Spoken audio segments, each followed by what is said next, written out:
काम नहीं करते। कि अगर मुझे किसी से अमेरिका, मुझे अगर बहुत तेज, मैं कितनी भी तेज बोलूं, छत पर खड़े होकर मेरी आवाज आपके घरों तक नहीं जा सकती। और इतने सारे लोग, 500 550 लोग, हम बात नहीं कर सकते। मैं अगर छत से बात करूं और जोर से चिल्लाऊं विदाउट सिस्टम, तो मेरी आवाज आपके घर नहीं जा सकती।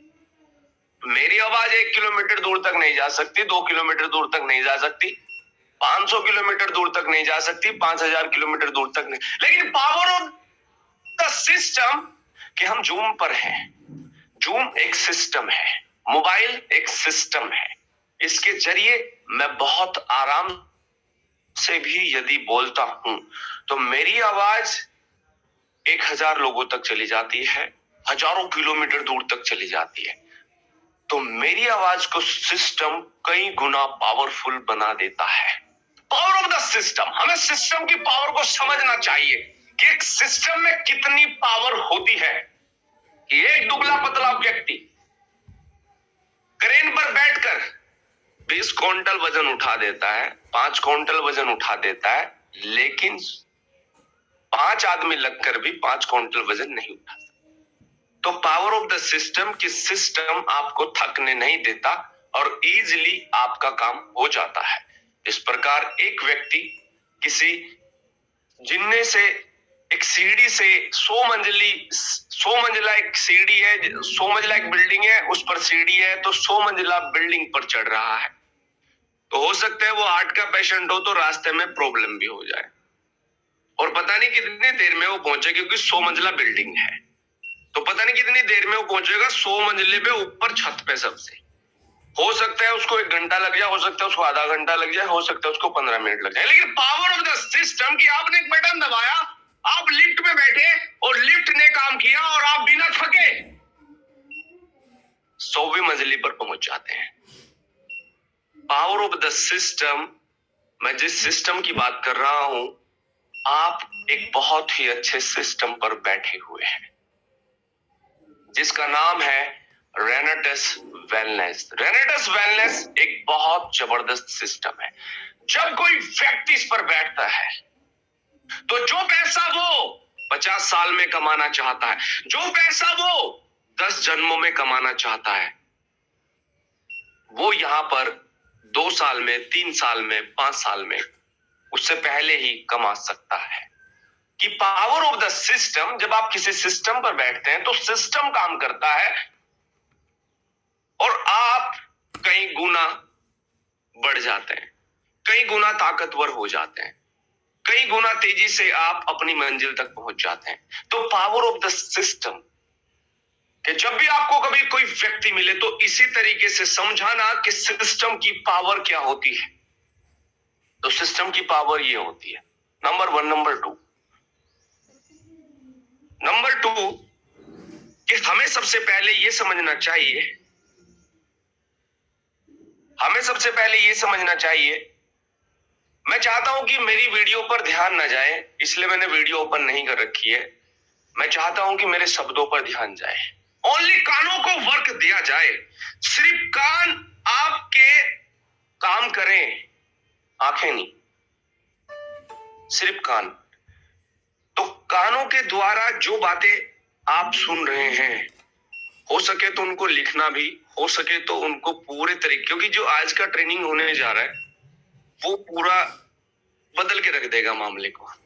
तो समझने का प्रयास करें कि आप हो सके तो रिकॉर्डिंग कर लें, हो सके तो आप उसको लिख लें, क्योंकि ये वो चीजें हैं जिनसे दृष्टिकोण चेंज होता है। तो मैं जो आज बात कर रहा हूं वो दृष्टिकोण चेंज की बात कर रहा हूं। तो मीटिंग के बाद दृष्टिकोण चेंज हो जाएगा, मीटिंग चलते चलते दृष्टिकोण चेंज हो जाएगा। तो इसको कानों से आप बातों को सुने धैर्यपूर्वक।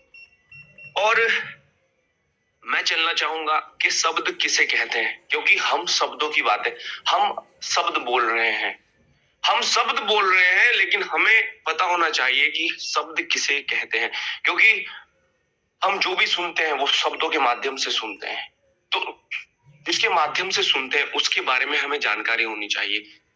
शब्द जो होते हैं वो इशारा होता है मात्र, और शब्द और विचार की यात्रा होती है अनुभव तक की, और उसे अनुभव तक पहुंचने में समय लगता है। जिस प्रकार अगर आपने आज तक मेरे पापा का चेहरा नहीं देखा, अगर आज तक आपने मेरे पापा का चेहरा नहीं देखा, तो मैं आपको कितना भी शब्दों में आपको बताता रहूं कि मेरे पापा का चेहरा ऐसा है, जो भी आप इमेज बनाएंगे, पिक्चर बनाएंगे, वो रॉन्ग होगी, वो गलत होगी। मैं अगर आपको शब्दों में बताता रहूं और 10 घंटे बताता रहूं, 10 साल बताता रहूं, तो जो आप पिक्चर बनाएंगे मस्तिष्क के अंदर, वो रॉन्ग होगी।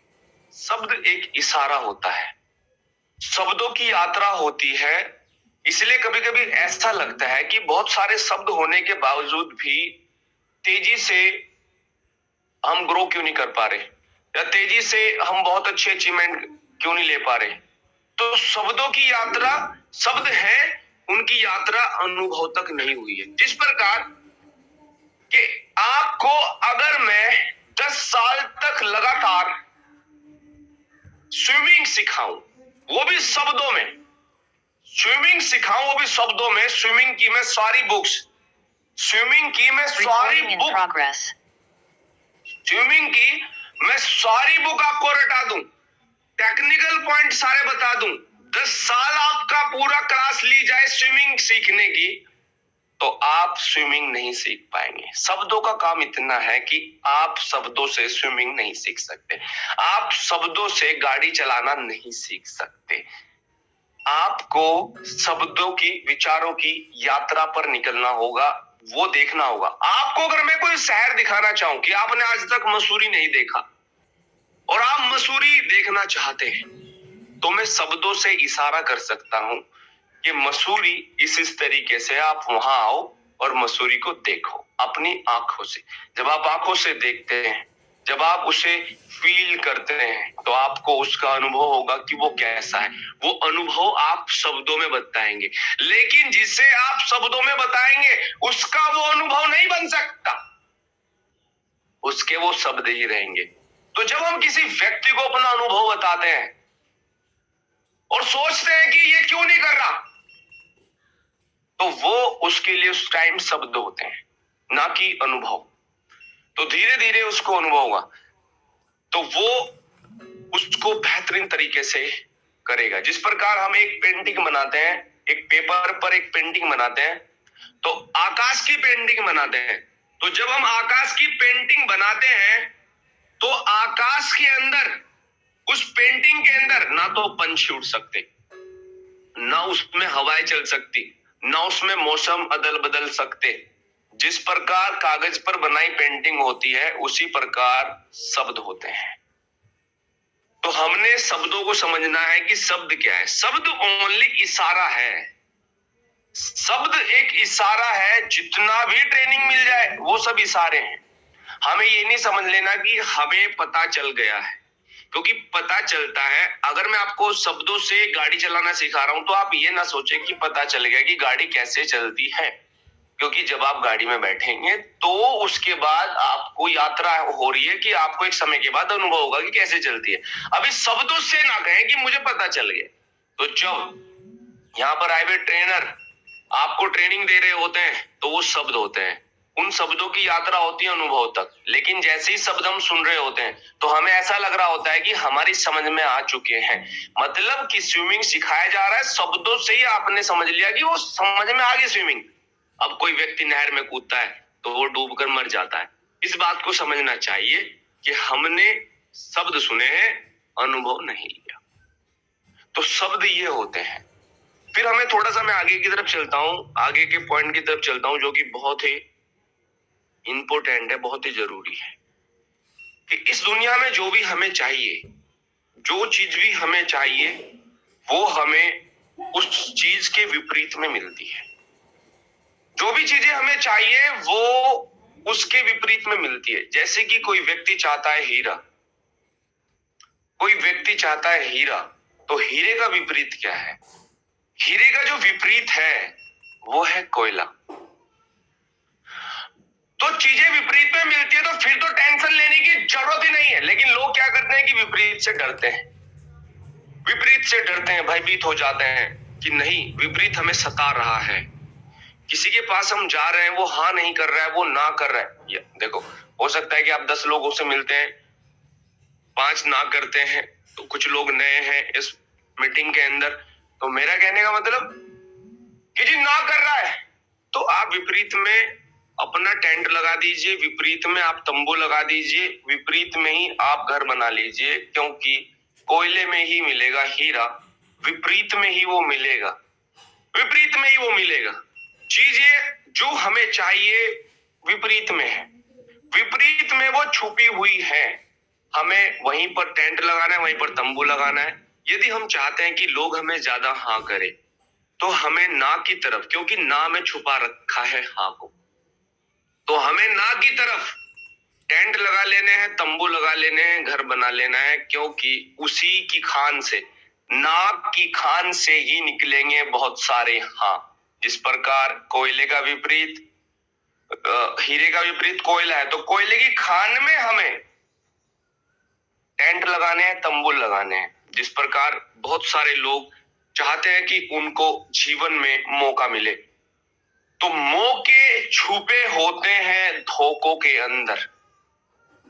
मौके छुपे होते हैं धोखों के अंदर, कि धोखों के अंदर से हमने खोदा और मौके को बाहर निकाल लिया। तभी तो पहचान हो जाती है कि एक व्यक्ति ने बहुत सारे जीवन में धोखे खाए, अब उसने धोखों की पहचान कर ली, अब जो मिला वो है मौका। अब एक आंख को धोखे की पहचान ही नहीं है, तो वो क्या मौके को पहचानेगा, क्या वो मौके को पहचानेगा? और बिना खाए धोखे को पहचान ले, बिना खाए रसगुल्ले का स्वाद जान ले, ओ माय गॉड, वो तो फिर कोई और ही होगा, दूसरी धरती से आया हुआ व्यक्ति होगा। आदमी चाहता है कि मैं धोखा भी ना खाऊं और धोखे को पहचान भी लूं। ऐसा नहीं हो सकता। मैं अदरक ना खाऊं और अदरक को पहचान भी लूं, ऐसा नहीं हो सकता। धोखों के अंदर से निकलेगा वो मौका।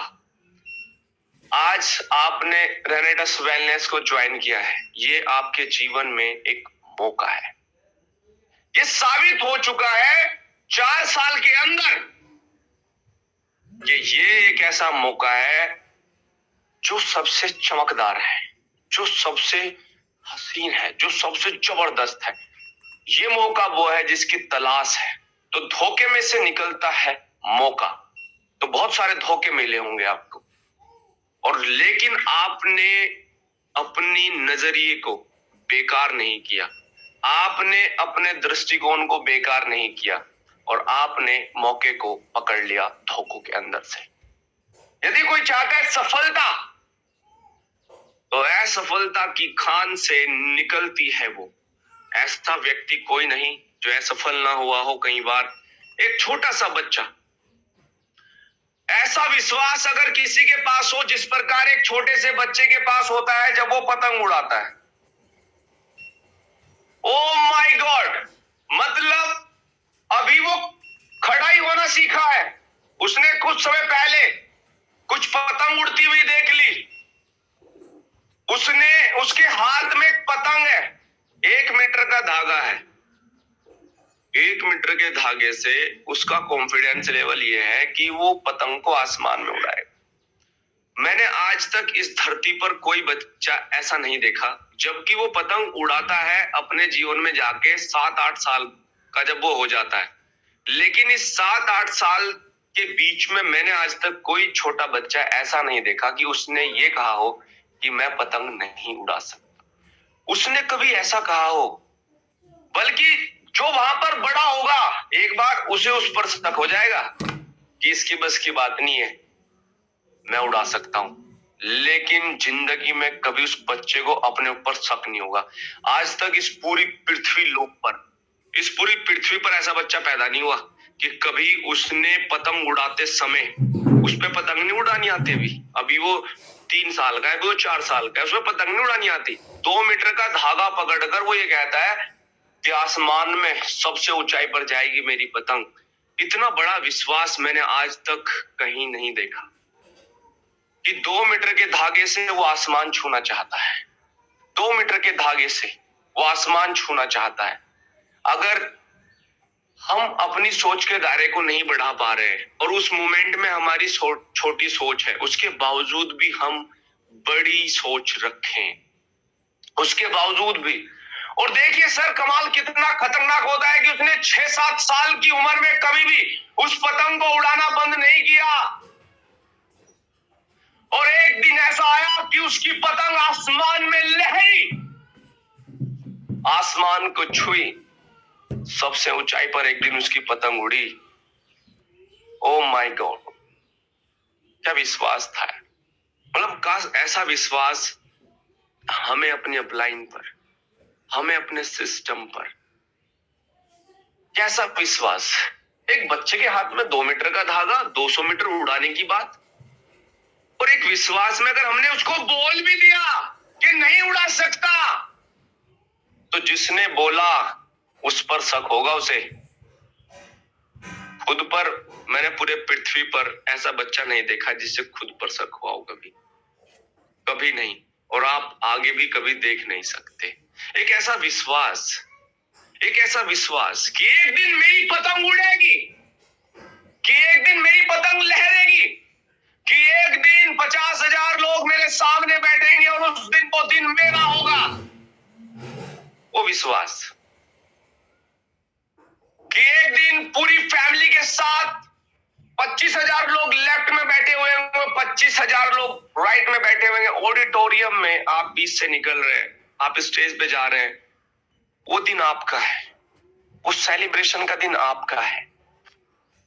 हर एक व्यक्ति का टाइम आता है, अपने उस टाइम पर, उस दिन पर ऐसा विश्वास होना चाहिए जैसा उस बच्चे को है सर। फिर देखना जीवन कहां से कहां चला जाए। मेरा अगला जो पॉइंट है, मैंने आपको बताया इससे पहले कि हमें जो चाहिए वो विपरीत में मिलता है, हमें जो चाहिए वो विपरीत में मिलता है। तो विपरीत में ही पड़े रहेंगे तो वो मिल जाएगा जो हमें चाहिए। हमें ना से नहीं डरना है, क्योंकि ना की खान में ही छुपा है हाँ, ना की खान में ही छुपा है हाँ, हीरा छुपा है उसके विपरीत में, कोयले में। तो हमें आज के बाद कभी परेशान नहीं होना है, कभी दिक्कत में नहीं आना है कि लोग मना करते हैं, रिजेक्शन बहुत आते हैं, इस तरीके की बातें नहीं करनी है। आज के बाद ये सवाल जीवन से ही मैं आपके खत्म कर देता हूं कि आप जीवन में जब तक भी जिएंगे, आप कभी इस सवाल को नहीं दोहराएंगे। आप जब भी इस दुनिया में रहेंगे, आप विपरीत में, अगर आपको विपरीत परेशान कर रहा है तो आप समझ जाएंगे कि विपरीत की खान में मैं फिलहाल हूं और बिल्कुल सही जगह पर हूं। जो होना चाहिए वैसा ही मेरे साथ हो रहा है। मैं कोशिश करूंगा कि आपको अंतिम उत्तर दिए जाएं, जिससे कि हम एक अलग दृष्टिकोण से चीजों को देख सकें, महसूस कर सकें। अगला पॉइंट है कि हमें समझना होगा एक प्रिंसिपल को, जिसका नाम है हाइट ऑफ प्रिंसिपल, ऊंचाई का सिद्धांत। ऊंचाई का सिद्धांत क्या कहता है? ऊंचाई का सिद्धांत ये कहता है कि जब आप ऊंचाई से नीचे किसी चीज को देखते हैं तो आपको सारा दिखाई देता है, आपको ज्यादा दिखाई देता है। अच्छा, विपरीत में जाए वो वाली बात, एक बार एक एग्जांपल और रह गया इसमें। मेरा एग्जांपल बहुत सारे हैं, लेकिन एक एग्जांपल ये भी रह गया कि यदि आप जमीन को देखना चाहते हैं तो आप आसमान की तरफ विपरीत में चले जाएं, जमीन के विपरीत में चले जाएं तो आपको पूरी जमीन दिख जाएगी। तो हमें जो भी देखना है, जो भी चाहिए, उसके विपरीत में जाना है। तो अगला पॉइंट है हाइट ऑफ प्रिंसिपल की ऊंचाई का सिद्धांत। ऊंचाई का सिद्धांत ये कहता है कि जब आप चीजों को ऊंचाई से देखते हैं तो चीजें आपको छोटी दिखाई देती है। तो ऊंचाई का सिद्धांत कहां कहां इस्तेमाल करना है? जीवन के हर एक कदम पर आपको हाइट ऑफ प्रिंसिपल इस्तेमाल करना है। ऊंचाई का सिद्धांत, ऊंचाई का सिद्धांत कहता है कि जब आप किसी घाटी में बसा हुआ कोई शहर है, जब आप उस घाटी में बसे हुए शहर को किसी चट्टान से देखते हैं तो पूरा शहर दिखाई देता है, छोटा दिखाई देता है, गाड़ियां भी छोटी छोटी दिखाई देती है। आप बिजनेस में भी हाइट ऑफ प्रिंसिपल का इस्तेमाल कर सकते हैं। ये मैं क्यों बता रहा हूं? हमें सामाजिक दृष्टिकोण से बाहर निकलना होगा, सामाजिक दृष्टिकोण से बाहर आना होगा। तभी जीवन में एक बहुत बड़ी क्रांति होगी। कैसे कि एक घाटी में एक शहर बसा हुआ है, उसको मान लीजिए पूरा समाज, और आप हैं एक बहुत बड़ी ऊंचाई चट्टान पर, ऊंची चट्टान पर हैं, वहां पर खड़े हुए हैं। तो समाज में होने वाली गतिविधि, समाज के होने वाले रूल एंड रेगुलेशन, समाज में होने वाली मानसिकता आपको कभी भी प्रॉब्लम क्रिएट नहीं कर सकती, क्योंकि आप सामाजिक दृष्टिकोण से बाहर हैं, आप सामाजिक दृष्टिकोण से परे हैं। अगर मैं एक शूज पहन लूं एक पांव का और एक पांव का शूज निकाल दूं और अपने गांव में घूमूं, तो मुझे लोग वैसा देखेंगे जैसा सामाजिक दृष्टिकोण ने उन्हें बताया है। हम चीजों को वैसा देखते हैं जैसा हमारे अंदर दृष्टिकोण होता है। तो यदि मैं एक शूज पहनकर, एक पांव में शूज पहनकर और एक पांव में बिना शूज पहनकर गांव में जाऊं, तो मेरे जो गांव के लोग हैं वो मुझे ऐसा देखेंगे, आंखों से नहीं देखेंगे, वो दृष्टिकोण कैसा उनके पास है, कैसा वो प्रतिबिंब बना रहे हैं उस बात का, देखने का, वो उस हिसाब से मुझे देखेंगे। हम चीजें वैसे देखते हैं जैसी हमें दिखाई गई है, हम वैसा सोचते हैं जैसा हमें सोचवाया गया है, हम वैसा बोलते हैं जैसा हमें बुलवाया जा रहा है। तो हमें सामाजिक दृष्टिकोण से बाहर आना होगा, तभी तो हम उसको पूरा देख सकते हैं कि इसमें क्या क्या चल रहा है, क्या क्या स्कैम चल रहे हैं, क्या क्या हो रहा है। तो इस बात को हमें समझना होगा कि जब हम किसी मैदान को ऊंचाई से देखते हैं तो फुटबॉल खेलने वाला प्लेयर से ज्यादा हमें दिखाई देता है कि जगह कहाँ खाली है। तो ऊंचाई से जब चीजों को देखते हैं तो ज्यादा दिखाई देता है, ज्यादा दिखाई देता है। तो जब आप सामाजिक दृष्टिकोण से, समाज से बाहर आकर समाज को देखेंगे तो आपको ज्यादा दिखाई देगा।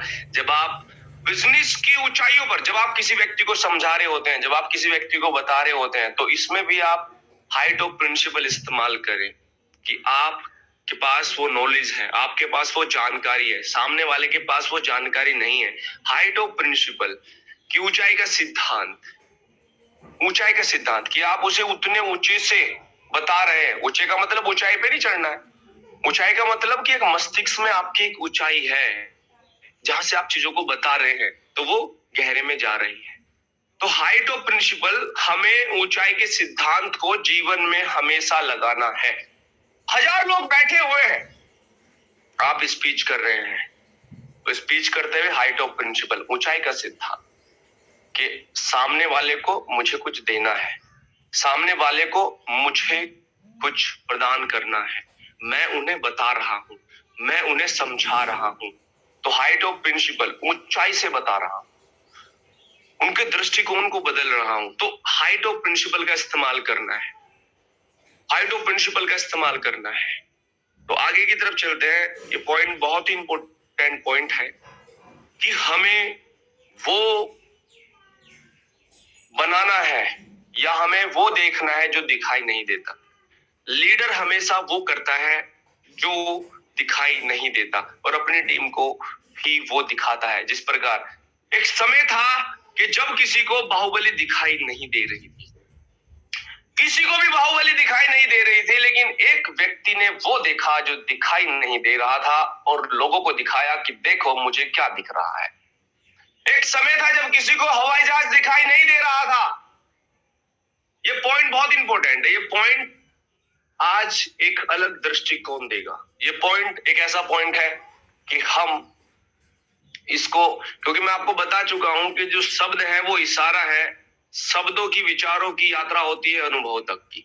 तो अनुभव पर जाकर हमें उसका ज्ञात होता है, शब्द सुनकर ज्ञात नहीं होता। तो हमने आज जब मैं बता रहा हूं तो बहुत सारे लोग अनुभवी होंगे, बहुत सारे लोग अनुभवी नहीं होंगे। तो जो अनुभवी नहीं होंगे वो इस शब्द को समझने में उन्हें थोड़ा समय लगेगा। तो हो सकता है 3 महीने लगे, हो सकता है 3 साल लगे। तो हमें समझने का प्रयास करना है कि हमें इस समझने को धीरे धीरे, आपने देखा होगा कि कोई बात आपने 5 साल पहले सुनी लेकिन अब वो धीरे धीरे समझ में आ रही है, तो वो अनुभव हो रहा है। तो समय लगता है, किसी भी शब्दों की, विचारों की भी यात्राएं होती हैं, उनके भी टारगेट होते हैं, वो अनुभव तक पहुंचना चाहते हैं। तो यहां पर मैं आपको बताना चाहता हूं कि हमें वो देखना है जो दिखाई नहीं देता, बल्कि ये कहूं कि लीडर वो देखता है जो दिखाई नहीं देता। तो अगर हम लीडर हैं तो हमें वो देखना है जो दिखाई नहीं देता। एक समय था जब किसी को हवाई जहाज दिखाई नहीं दे रहा था, लेकिन एक व्यक्ति को दिखाई दे रहा था। जब किसी को दिखाई नहीं दे रहा था तब एक व्यक्ति ने उसको तब देखा जब उसे भी धुंधला दिखाई दे रहा था। उसने उस पिक्चर को एचडी में करता चला गया। उस पिक्चर को धीरे धीरे वो क्वालिटी, उसको क्लियरिटी में बदलता चला गया। तो उसको धीरे धीरे हवाई जहाज दिखने लगा। जब उसने हवाई जहाज बनाया तो उसने लोगों को कहा कि देखो मुझे ये दिखाई दे रहा था। एक समय था जब किसी को फोन दिखाई नहीं दे रहे। इस दुनिया में अगर मैं सारे एग्जाम्पल एक साथ लेना चाहूं तो इस दुनिया में जितने भी आविष्कार हुए हैं, इस दुनिया में जो भी लीडर ऊंचाई पर पहुंचा है, उसने तब वो देखा जब दुनिया को वो दिखाई नहीं दे रहा था, और उसने उसे देखकर लोगों के सामने प्रस्तुत किया कि ये देखो, ये मुझे दिखाई दे रहा था, ये मुझे दिखाई दे रहा था। तो लीडर वो देखता है जो दिखाई नहीं देता। तो जो दिखाई नहीं देता, तो हमें वो देखना है, क्योंकि the leader sees what is not seen. Leader वो देखता है जो दिखाई नहीं देता। तो आपको क्या देखना है? हमें देखना है, हमें अपनी एक पिक्चर बनानी, जिस प्रकार पुष्पा राज किसी को दिखाई नहीं दे रही थी, एक को दिखाई दी, उसने बना दी। केजीएफ किसी को दिखाई नहीं, एक को दिखाई दी, उसने बना दी। वैसे ही हर एक व्यक्ति की पिक्चरें, हर एक व्यक्ति के अंदर बहुत सारी पिक्चरें होती हैं जीवन की। वो जीवन को चाहे तो किसी भी जगह पर लाकर खड़ा कर सकता है। आपके उस पिक्चर में परमात्मा हीरो डालता है। आप हीरो की टेंशन ना लें कि कौन आएगा आपकी पिक्चर में हीरो बनकर। जब आप ये सोच रहे हैं कि 25,000 लोग लेफ्ट में, 25,000 लोग राइट में एक ऑडिटोरियम में बैठे हुए होंगे, वो प्रोग्राम आपका होगा, वो पूरा नेटवर्क आपका होगा। जब आप सोच रहे हैं कि दिल्ली के अंदर मैं 1,000 लोगों का प्रोग्राम करूंगा, और जब आप इसको बार बार अपने मस्तिष्क, क्योंकि सवाल भी आपके अंदर है, उत्तर भी आपके अंदर। आज तक इस दुनिया के अंदर ऐसा कभी नहीं हुआ कि एक व्यक्ति के अंदर से सवाल आया कि जहाज कैसे बनेगा, और उत्तर उसका किसी टीचर ने दिया होगा, उत्तर किसी पेरेंट्स ने दिया होगा, उत्तर किसी दोस्त ने दिया होगा। ऐसा आज तक कभी नहीं हुआ। जिसका सवाल होता है, और जब वो व्यक्ति उस सवाल को बार बार दोहराता है, उत्तर आपके अंदर से ही निकलकर बाहर आता है। तो सवाल जिसका होता है, उत्तर भी उसी के अंदर से निकलकर आता है। तो एक व्यक्ति बार बार क्या सोच रहा है कि मैं 1 लाख रुपया महीना कैसे कमाऊं, 5 लाख रुपया महीना तक कैसे पहुंचूं, 10 लाख रुपया महीना तक कैसे पहुंचूं, अरे दिल्ली में टीम कैसे बनाऊं, दिल्ली के अंदर टीम कैसे बनाऊं, मुंबई के अंदर टीम कैसे बनाऊं, गुजरात के अंदर टीम कैसे बनाऊं, हरियाणा के अंदर टीम कैसे बनाऊं, 1,000 लोगों का नेटवर्क कैसे खड़ा करूं, 1 लाख लोगों का नेटवर्क कैसे बनाऊं। जब उसके सवाल 1 साल, 6 महीने, 3 महीने तक लगातार जब एक व्यक्ति ऐसे सवाल करता है, तो वो सवाल उसके अंदर बवाल करते हैं, क्योंकि मस्तिष्क उत्तर देना शुरू कर देता है। मस्तिष्क उत्तर देना शुरू करता है, क्योंकि मस्तिष्क कैसे सोचता है। हमें ये सोचना चाहिए कि मस्तिष्क कैसे सोचता है। क्योंकि जब आप किसी गाड़ी में बैठे हुए होते हैं, तो गाड़ी चल रही होती है, ना कि उसके अंदर आप भाग रहे होते हो। जब आप जहाज में बैठे हुए होते हो, तो जहाज भाग रहा होता है, आप अंदर आराम से बैठे हुए होते हो। तो जो आप रियल में हो, वो तो आप अपने अंदर बैठे हुए हो। जो आप रियल में नहीं हो, वो भाग रहा है। तो जब आप भाग रहे हैं, तो किससे देखना है? उससे जो रियल में है। तो दिमाग कैसे सोचता है? ये सोचना है उससे जो बैठा हुआ है। तो कैसे सोचता है वो ऐसे सोचता है कि यदि आप नदी के पास खड़े हुए हो, तो आपको नाव का ख्याल आता है। अगर हम मस्तिष्क को ले जाकर समुद्र के पास खड़ा कर दें, क्योंकि मस्तिष्क एक ऑर्गन है, मस्तिष्क आप नहीं। आप जब खुद को खोजते हैं तो आप पाते हैं कि हम मस्तिष्क में हैं, लेकिन हम मस्तिष्क में नहीं।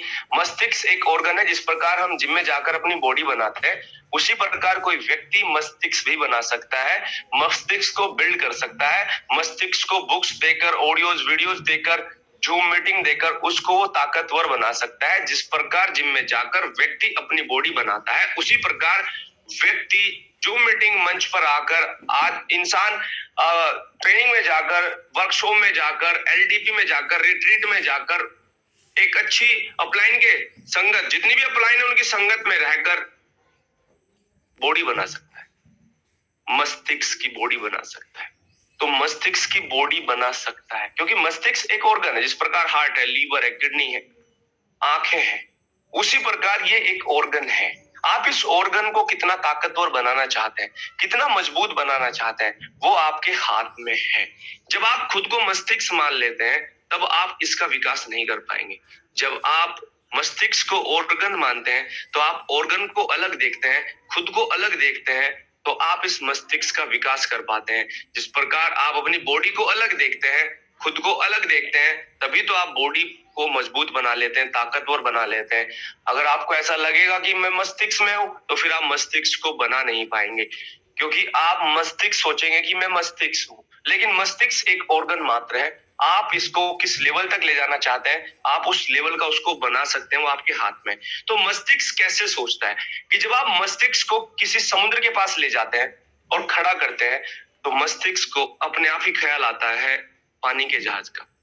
जब आप किसी फुलवारी में घूम रहे होते हैं जहां पर बहुत सारे फूल लगे होते हैं, तो मस्तिष्क को ऑटोमेटिकली ख्याल आता है फूलों को सूंघने का। जिस प्रकार आप किसी ऐसी जगह पर होते हैं जहां पर बहुत सारे लोग डांस कर रहे होते हैं, एंजॉयमेंट कर रहे होते हैं, तो आपके मस्तिष्क को ख्याल आता है डांस करने का।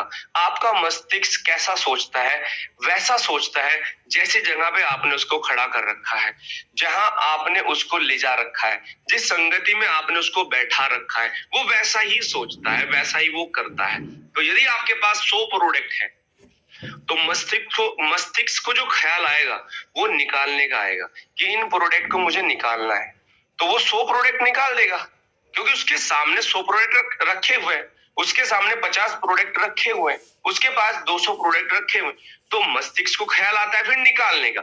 जिसके पास नहीं होते उसको ख्याल नहीं आता निकालने का। तो निकालने का ख्याल आ जाता है जब चीजें सामने होती है, तभी तो कोई परचून की दुकान पर बैठ जाता है, क्योंकि उसका मस्तिष्क देखता है कि यहाँ पर 5 लाख रुपए का सामान रखा हुआ है, तो मस्तिष्क को ख्याल आता है उसको निकालने का। तो जिसके पास प्रोडक्ट ज्यादा होते हैं उसको ज्यादा ख्याल आते हैं, जिसके पास कम होते हैं उसको कम ख्याल आते हैं, जिसके पास नहीं होते उसको नहीं भी ख्याल आ सकते। तो इस बात को समझने का प्रयास करें कि हमारा मस्तिष्क कैसे सोचता है, कैसे करता है, कैसे करता है। दूसरी बात जो कि बहुत इंपॉर्टेंट है वो ये कि हर व्यक्ति चाहता है कि मैं सुरक्षित रहूं। बहुत सारे लोग हो सकता है, क्योंकि मस्तिष्क वैसा ही सोचता है कि मैं सेफ हो जाऊं अपने जीवन में, सुरक्षित हो जाऊं अपने जीवन में, एक ऐसी जगह खड़े हो जाऊं, स्टैंड कर जाऊं जहां मुझे कभी दिक्कत ना हो, कभी परेशानियां ना हो। तो मैं ऐसे लोगों की सोच को, क्योंकि मस्तिष्क ऐसा सोचता है, तो ऐसे लोगों को मैं बताना चाहता हूं जो ऐसा सोचते हैं कि पानी के जहाज के लिए सबसे सुरक्षित जगह क्या है। पानी के जहाज के लिए सबसे सुरक्षित जगह है बंदरगाह। लेकिन क्या पानी का जहाज, क्योंकि वहां पे वो कभी डूब नहीं सकता, वहां पर वो खड़ा होता है, बंधा हुआ होता है। सबसे सुरक्षित जगह है बंदरगाह, जहां वो डूब नहीं सकता, बिल्कुल सुरक्षित है। लेकिन मेरा सवाल ये कि क्या पानी का जहाज बंदरगाह पर खड़े होने के लिए बना है? नहीं, वो बना है समुद्री तूफानों को चीर देने के लिए। वो बना है ऊंची ऊंची लहरों को चीर देने के लिए। लोगों को एक तरफ से दूसरी तरफ ले जाने के लिए उसका जन्म हुआ है सर। बंदरगाह पर खड़े होने के लिए उसका जन्म नहीं हुआ।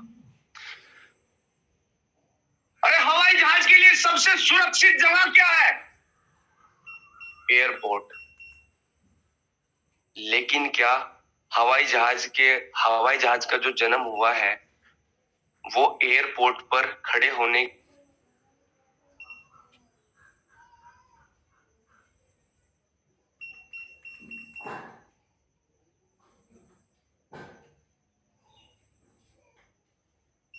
सुरक्षित है? जहां वो बिल्कुल सुरक्षित है। सर आवाज आ रही है? जी सर, आवाज आपकी बिल्कुल क्लियर थी, बीच में कटी थी थोड़ी सी। हाँ वो भी बोल आ गई थी सर। तो हवाई जहाज का जन्म एयरपोर्ट पर खड़े होने के लिए नहीं बना, उसका जन्म एयरपोर्ट पर खड़े होने के लिए नहीं बना, नहीं हुआ, आसमान में उड़ने के लिए हुआ है सर। लेकिन ध्यान रहे कि हवाई जहाज का कभी एक्सीडेंट नहीं हो सकता। कहां पे खड़े होकर? एयरपोर्ट पर खड़े होकर कभी उसका एक्सीडेंट नहीं हो सकता। लेकिन हवाई जहाज का जन्म इसलिए नहीं हुआ। अरे बस के लिए सबसे सुरक्षित जगह क्या है? बस स्टैंड, जहां उसका कभी एक्सीडेंट नहीं हो सकता। लेकिन क्या बस का जन्म इसीलिए हुआ है कि वो बस स्टैंड पर खड़ी रहे? नहीं सर। ऐसे एक मनुष्य का जन्म हो सकता है कि मनुष्य के लिए सबसे सुरक्षित जगह उसका घर हो सकता है मनुष्य के लिए सबसे सुरक्षित जगह उसका एक 12x12 का एक ऑफिस हो, एक दुकान हो। लेकिन मेरा एक सवाल, कि क्या मनुष्य का जन्म इसलिए हुआ है? अगर हम गहराई से मंथन चिंतन करें, मूल्यांकन करें, अगर ईमानदारी से अपना मूल्यांकन किया जाए, ईमानदारी से, धोखे से नहीं, ईमानदारी से, क्योंकि मनुष्य खुद को ही टोपी पहनाने में नंबर 1 हो चुका है। उसने जीवन में लोगों को टोपियां पहनाई और लोगों को टोपियां पहनाते पहनाते अब वो खुद को भी और पूरी फैमिली को भी टोपी पहनाने लगा। तो वो ईमानदारी से अपना मूल्यांकन नहीं करता, धोखे से मूल्यांकन करता है कि मैं अपने आप को भी धोखा देने में सफल हो जाऊं, काश मैं खुद को भी धोखा दे सकूं, और देता है। तो जब कोई व्यक्ति ईमानदारी से अपना मूल्यांकन करता है कि मेरा जन्म किस लिए हुआ, तो तब उसको ख्याल आता है कि मेरा जन्म ना कि खुद के अंदर के लीडर को जगाने के लिए हुआ है, बल्कि औरों के भी दिए को जलाने के लिए मेरा जन्म हुआ है। ना कि खुद के प्रकाश को उजागर करने के लिए मेरा जन्म हुआ, बल्कि अपने प्रकाश से लाखों लोगों को प्रकाश देने के लिए मेरा जन्म हुआ है। जब एक सूर्य निकलता है तो वो सबको प्रकाश देता है। मेरा जन्म औरों को भी प्रकाश देने के लिए हुआ है, औरों को भी वो दृष्टिकोण देने के लिए हुआ है, औरों को भी वो नजरिया देने के लिए हुआ है, औरों को भी वो दिया जलाने के लिए मेरा जन्म हुआ है। तो मैं आज के बाद संकल्प लेता हूं कि गरीबी वाले जंगल से मैं निकलकर ऐसी जगह पर पहुंचूंगा जहां ना कि खुद को, औरों को भी मैं बाहर निकालूंगा। आज जो गरीबी वाले जंगल से बाहर निकल चुके हैं वो लोगों को हाथ पकड़ पकड़ के, चिल्ला चिल्ला के ये कह रहे हैं कि आओ हम आपको बाहर निकालते हैं। कुछ लोगों को विश्वास होता है, कुछ लोगों को विश्वास नहीं होता है। जिनको होता है वो बाहर निकल जाए। तो लास्ट में बस एक कहानी के बाद मैं अपनी बात को विराम दूंगा, और कहानी से पहले बहुत छोटा सा पॉइंट है जो कि मैं आपको बताना चाहूंगा, जो कि इस पूरी मीटिंग का सार था। क्योंकि ये मैं छोड़ने वाला नहीं हूं, क्योंकि ये इस मीटिंग का पूरा सार है। और फिर नेक्स्ट टाइम कभी मौका मिला तो हम मीटिंग को आगे की तरफ लेकर चलेंगे, क्योंकि परमात्मा ने चीजों को ऐसा बना रखा है कि हम बुरा करने के लिए भी स्वतंत्र हैं और अच्छा करने के लिए भी स्वतंत्र हैं। हम कितना भी बुरा कर सकते हैं, हम कितना भी अच्छा कर सकते हैं, दोनों तरीके से हम स्वतंत्र हैं। तो हम स्वतंत्र हैं कि हम प्लान दें, और हम स्वतंत्र हैं कि हम प्लान ना दें। हम स्वतंत्र हैं कि खुद की जूम मीटिंग करें पर्सनल, कि अपनी जो बाहर टीम है उसको यहां तो आना ही है 6:30 बजे, लेकिन पर्सनल हम उसको ट्रेंड करें, पर्सनल हम अपनी होम मीटिंग करें। आजाद है, और इसलिए भी आजाद है कि ना भी करें। हम इसलिए भी आजाद है कि अपने जीवन को बदल दें, और इसलिए भी आजाद है कि ना बदलें।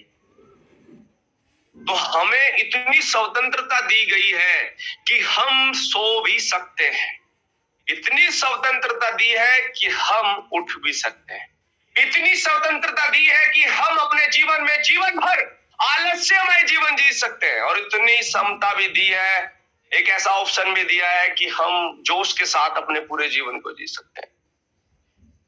इतनी स्वतंत्रता भी दी है कि आप 10 प्लान भी कर सकते हैं, इतनी स्वतंत्रता भी दी है कि आप एक भी प्लान नहीं कर सकते, इतनी स्वतंत्रता भी दी है कि आप अपने मस्तिष्क को बिल्ड कर सकते हैं, और इतनी स्वतंत्रता भी दी है कि नहीं भी कर सकते। तो जो व्यक्ति अपनी स्वतंत्रता का गलत फायदा उठाता है, अपनी स्वतंत्रता का जो इंसान गलत फायदा,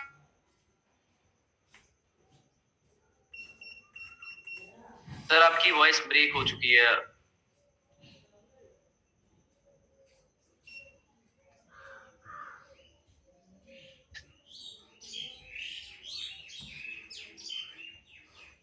आ रही है सर? जी सर, अब आ रही है वॉइस। ओके, तो जो व्यक्ति अपनी स्वतंत्रता का गलत फायदा उठाता है, वो व्यक्ति अपना चुनाव स्वयं कर देता है, और उसके परिणाम उसको भविष्य में देखने को मिलते हैं। यदि एक व्यक्ति आज दुखी है, तो उसने अपनी स्वतंत्रता का गलत फायदा उठाया है। अगर एक व्यक्ति आज गरीब है, तो उसने अपनी स्वतंत्रता का गलत फायदा उठाया है। आज अगर एक व्यक्ति बहुत परेशान है, तो उसने अपनी स्वतंत्रता का गलत फायदा उठाया है। बस आज से हमें ये करना है कि हम अपनी स्वतंत्रता का फायदा सही उठाएं। Wish you all the best. Last में एक मैसेज कि बुलबुलों के परों में बाज नहीं होते, कि बुलबुलों के परों में बाज नहीं होते, और बुज़दिल कमजोरों के हाथों में कभी राज नहीं होते, और जिन्हें पड़ जाती है झुककर चलने की आदत, उनके सरों पर कभी ताज नहीं होते, कभी ताज नहीं होते। Wish you all the best. Thank you very much. मैं धन्यवाद करना चाहूंगा मिस्टर वीरबान चौधरी सर का, मिस्टर राजवीर शेखू सर का, जिनकी वजह से आज ये सब कुछ मैं बोल पा रहा हूँ, आपको बता पा रहा हूँ, इतना कॉन्फिडेंस है, ये सब कुछ हो पाया इन शख्सियत की वजह से। Thank you very much. Wish you all the best.